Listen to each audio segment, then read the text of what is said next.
जी हाँ दोस्तों, आपने बिल्कुल सही पढ़ा। मनसुख हिरेन की जो मृत्यु हुई है इसको एनआईए को सौंपा जा रहा है। अब यहां पे एक चीज ये है कि उद्धव ठाकरे जी बौखला चुके हैं, अनिल देशमुख जी यहां पे थोड़ा सा तिल मिला चुके हैं और महाराष्ट्र सरकार की स्थिति वो कहते हैं ना गिग्गी बिल्ली हो चुकी है, वैसे हो चुकी है इनकी स्थिति। कैसे, मैं आपको बताता हूं कि क्या हुआ कि मनसुख हिरेन की जो मृत्यु हुई, मुकेश अंबानी का जो पूरा मामला है, जो स्कॉर्पियो मिलती है और उसके बाद जो भैया उसके मालिक थे स्कॉर्पियो के, उनकी मृत्यु कर दी जाती है, उनको हत्या कर दी जाती है। लेकिन यहां पे मुंबई पुलिस की यह मंशा चलती है कि यह सुसाइड है और इसके ऊपर भाई मनसुख हिरेन का परिवार रोष करता है, भारत के लोग रोष करते हैं, क्योंकि जब उनकी डेड बॉडी जिस तरह से मिलती है, पालघर उनका, देखो पालघर का मैं आपको बता चुका हूं अगर आप मेरे वीडियोस देख रहे हैं। लास्ट लोकेशन जो उनके मोबाइल का था पालघर, जो अपने आप में आज बदनाम हो चुका है महाराष्ट्र में कि सारे गलत काम वहीं पे होते हैं।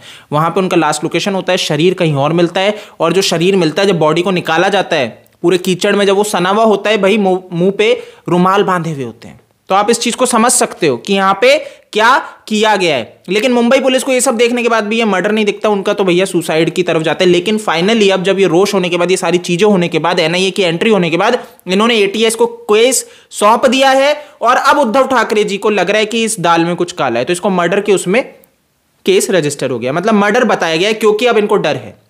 अनिल देशमुख जी यहां पे क्या कह रहे हैं, पहले तो उद्धव ठाकरे जी क्या कहते हैं मैं आपको एक बार पढ़ के सुनाता हूं। मनसुख हिरेन केस की एटीएस की तरफ से जांच की जा रही है।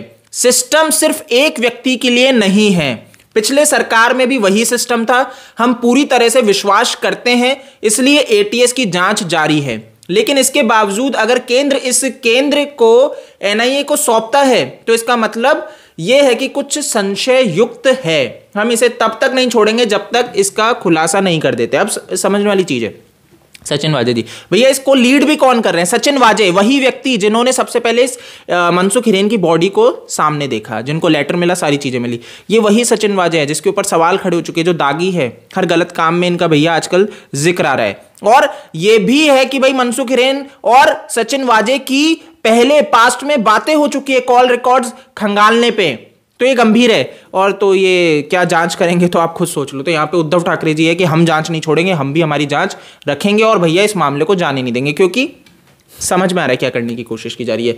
अब देखो ये तो समझ में आ गया इस केस में कुछ गड़बड़ झाला है, ये जो बातें हो रही है। लेकिन अब यहाँ पे अनिल देशमुख जी एक बात कहते हैं। अनिल देशमुख जी क्या कह रहे हैं सुनना।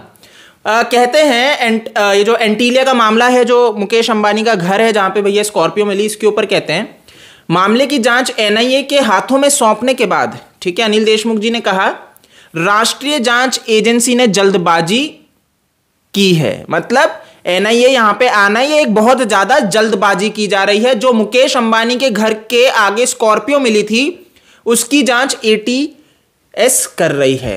एनआईए ने इस मामले को अब लिया है, ठीक है। पहले भी, अब सुनना, सुशांत सिंह राजपूत के मामले पे आते हैं, इनकी बौखलाहट देखो।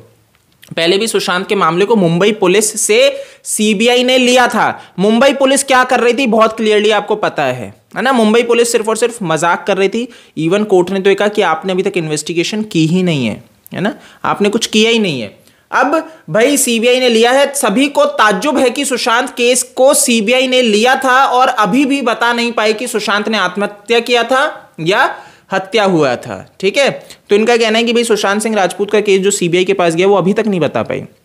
आपको समझना पड़ेगा कि एक बहुत प्रभावशाली व्यक्ति का नाम यहां पे आ रहा है सुशांत सिंह राजपूत के केस में। मैं तो ये बोलता हूं, मेरे को जो एक लग रहा है, समझ में आ रहा है इस केस को इतना गंभीरता से देखते हुए कि सीबीआई यहां पे अंडर कवर जा रही है, क्योंकि आपको ये पता है सबूत मिटाए गए हैं। केस क्यों लंबे चलते हैं? जब क्रिमिनल केस होते हैं तो सीबीआई सबसे सक्षम मानी गई है, हमारे भारत की एजेंसी सबसे सक्षम है, सेंट्रल एजेंसी। तो यहां पे ये जो क्लियर संकेत जा रहे हैं ना, सीबीआई साक्ष्य जुटा रही है और मेरे को तो ये लग रहा है कि ये एक अंडर कवर ऑपरेशन भी रन कर रही है पैरेलल इनके खिलाफ, क्योंकि बड़े बड़े लोग हैं। इनके खिलाफ साक्ष्य जुटा पाना इतना सरल नहीं है। आप अंडर कवर रह के ही ऑपरेशन को अंजाम दे सकते हो। अगर आपने रिवील कर दी चीजें तो सारा खेल बिगड़ जाएगा, क्योंकि इनका भी जो कॉन्टैक्ट्स हैं वो ऊपर तक चलते हैं, समझ गए, मिनिस्टर्स लोगों के।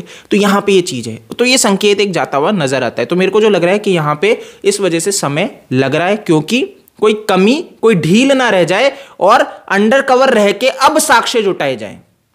बाकी जो भी है वो समय बताएगा, अब जब सीबीआई चार्जशीट दाखिल करेगी, ठीक है। तो आप ये चीज समझ गए कि यहाँ पे एनआईए को अधिकार है, लेकिन एटीएस अच्छे से काम कर रही थी। तो ये कहते हैं अनिल देशमुख जी कि एनआईए को अधिकार है इस पे तो कहाँ कुछ बोल सकते, क्योंकि एनआईए एजेंसी है, सेंट्रल है, तो ज़्यादा उसमें नहीं नाटक कर सकते। लेकिन यहाँ पे इन्होंने ये कह दिया कि वो बहुत अच्छे से काम कर रही थी। बाकी आपको दोस्तों बता दूं कि एटीएस भी अपनी इन्वेस्टिगेशन करेगी और एनआईए का भी यहाँ पे आ चुका है। तो जो विस्फोटक सामान मिले थे, सारा जो एंटी नेशनल एंटी टेररिस्ट वाला जो मामला है, इस चीज़ में जाएगी एनआईए, और ये अपनी जो ये कर रही हैं एटीएस, ये अपना करती रहेगी। तो क्या करेगी, क्या मंशा है सचिन वाजे जी को इसमें लाना, गंभीर है और गलत है, क्योंकि वो व्यक्ति जो अपने आप में ठीक नहीं है, इनको तो पुलिस फोर्स में रीजॉइन करवाना है शिवसेना का, बहुत ही ज़्यादा दुखमय है। ठीक है, इस वीडियो में इतना ही है, ये अपडेट देना था कि ये वाला केस एनआईए को सौंपा गया है। बाकी महाराष्ट्र सरकार दुखी नजर आ रही है, उद्धव ठाकरे जी थोड़े से चिड़े हो चुके हैं। आप मेरे को फेसबुक, ट्विटर, इंस्टा पे फॉलो कर सकते हैं, जो मेरा हैंडल है वो आपको साइड में दिख जाएगा। तो आई होप कि आप फॉलो करेंगे। इस वीडियो को ज़्यादा से ज़्यादा शेयर करें जिससे लोग अवेयर हो। मनसुख हिरेन की मृत्यु जो है वो सुसाइड बताई जा रही थी, लेकिन वो मर्डर है, और इसका फाइनली केस भी दर्ज हो चुका है मर्डर के उस पे। जय हिंद।